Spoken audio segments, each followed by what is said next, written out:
توشہ خانہ کی تفصیلات پبلک ہوئی تو سیاست میں ایک زلزلہ آ گیا، اور اگر اس دوران زمان پارک میں ہونے والے واقعات پیش نہ آتے تو ہمارا میڈیا ابھی تک توشہ خانہ کو ڈسکس کر رہا ہوتا. لیکن اجتماعی ذہن پر توشہ خانہ اس طرح نقش ہوا ہے کہ اثر سیاست پر ایک طویل عرصے تک اس کا رہے گا. توشہ خانہ کا ایک قانونی پہلو یہ ہے اور ایک سیاسی پہلو ہے. قانونی پہلو کا تعلق جو ہے اس کی رقم سے متعلق، اس کے طریقہ کار سے متعلق، تحفہ خریدنا بیچنے سے متعلق ہے، جبکہ سیاسی پہلو جو ہے وہ الزام تراشی اور پروپیگنڈا سے تعلق رکھتا ہے. اب یہ دونوں پہلو بڑی اہمیت رکھتے ہیں، لیکن ایک اور پہلو ہے اخلاقی اور مذہبی جو کہ سیاسی شور شرابے میں دب کے رہ گیا ہے. اسلام میں بیت المال کا جو تصور پیش کیا گیا ہے، توشہ خانہ یوں کہیے کہ شاید اس کی جدید شکل ہے، اور غیر ملکی سربراہان سے ملنے والے تحائف کی قیمت طے کی جاتی ہے. قیمت کے تعین پر بھی سوالات اٹھتے ہیں. سوال یہ بھی پیدا ہوتا ہے کہ کیا ملک کا سربراہ توشہ خانے سے معمولی رقم کے عوض تحائف خرید سکتا ہے؟ اسلامی تعلیمات اس حوالے سے کیا کہتی ہیں؟ اس حوالے سے ہم بات کریں گے. ہمارے ساتھ معروف عالم دین مفتی فاروق القادری صاحب موجود ہیں. السلام علیکم مفتی صاحب.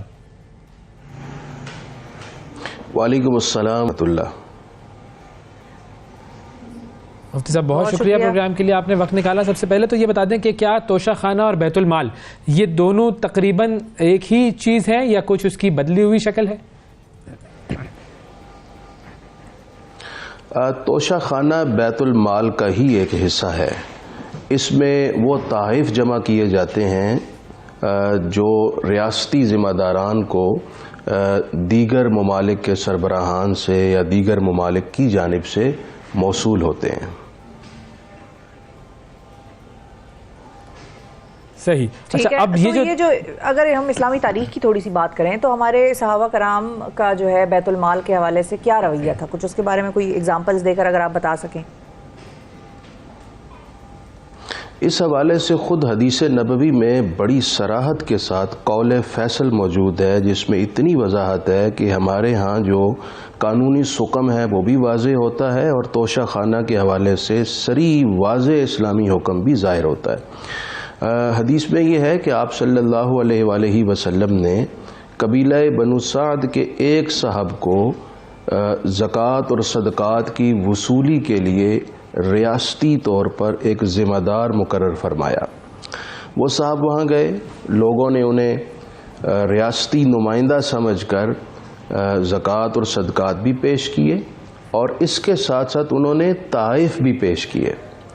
وہ واپس آئے اور اللہ کے رسول کی خدمت میں عرض کرنے لگے کہ یہ وہ مال ہے جو لوگوں نے زکوٰۃ اور صدقات کے طور پر پیش کیا، اور یہ وہ ہے جو میرا ہے کیونکہ لوگوں نے مجھے ایز اے گفٹ تحفے کے طور پر پیش کیا ہے. تو آپ صلی اللہ علیہ وآلہ وسلم نے تمام صحابہ کے روبرو ایک شریعت کا آئین اور قانون واضح کیا. آپ نے فرمایا کہ آپ یہ بتائیے کہ اگر آپ اپنے گھر میں بیٹھے ہوتے تو کیا آپ کو ذاتی حیثیت میں کسی نے ایسا تحفہ پیش کرنا تھا؟ کہا نہیں. فرمایا پھر اس کا مطلب یہ ہے کہ یہ ریاستی نمائندہ ہونے کی حیثیت سے آپ کو تحفہ ملا ہے، یہ آپ کا نہیں ہے بلکہ یہ ریاست کا ہے. اس کو آپ کو ریاست میں بیت المال میں ہی جمع کروانا ہوگا. تو ان سے پھر وہ موصول اور وصول کر لیا گیا.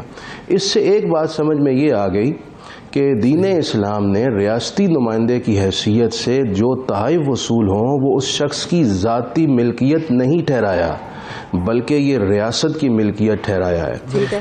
اس حدیث کی روح سے دوسری بات یہ معلوم ہو گئی کہ جب کسی سربراہ مملکت کی یا ریاستی نمائندے کی وہ ذاتی ملکیت ہے ہی نہیں تو نہ وہ اسے ذاتی تصرف میں لا سکتے ہیں، نہ ہی وہ گھر لے جا سکتے ہیں، نہ ہی ذاتی استعمال کر سکتے ہیں، نہ ہی انہیں وہ ریاست میں توشہ خانہ میں جمع کرائے بغیر اس کو فروخت کرنے کے مجاز ہیں. صحیح. اچھا اب جب یہ تحفہ توشہ خانہ میں جمع کروا دیا جائے گا تو اس کا مطلب ہے ہم نے اسلامی حکم کی تعمیل کی. اب اس کے بعد والا جو مرحلہ ہے اس کے حوالے سے کیا فتویٰ ہے، کیا اس کے حوالے سے تعلیمات ہیں کہ کیا کوئی حکمران جسے وہ تحفہ ملا ہو یا اسے نہ ملا ہو، وہ توشہ خانے سے کم قیمت پر کیا وہ تحفہ خریدا جا سکتا ہے؟ چونکہ یہ ریاست کی ملکیت ہے اور اس کو کم قیمت پر خریدنے کا مطلب ہے ریاست کو مالی طور پر نقصان پہنچانا. اس کی ایک وجہ یہ بھی ہے کہ جس طرح ریاستی نمائندے کو بیرون ملک سے تحائف ملے ہیں، اسی طرح جب کوئی دیگر مملکت کا نمائندہ یہاں آتا ہے تو ہماری ریاست بیت المال سے توشہ خانہ کے رقوم سے ان کو بھی تحفہ پیش کرتی ہے. تو جب تحفہ دیا جائے گا تو وہ اس وقت کی مارکیٹ ویلیو کے مطابق بڑا ہیوی بجٹ کا ہوگا، اور جب ہم توشہ خانہ سے خریدیں تو رقم کم کریں گے، تو اس سے مملکت کو، ریاستی خزانے کو نقصان پہنچے گا. اور اس میں ایک اور پہلو یہ ہے کہ چونکہ یہ جو تحفہ ہے اس کی مارکیٹ ویلیو کے مطابق رقم یہ پوری قوم کی یہ ملکیت ہے، اس کو کم قیمت پر لینا قومی حق کو بھی نقصان پہنچانا ہے. لہٰذا یہ بھی جائز نہیں شریعت کی روح سے کہ اس کو کم قیمت پر لے کر رکھا جائے.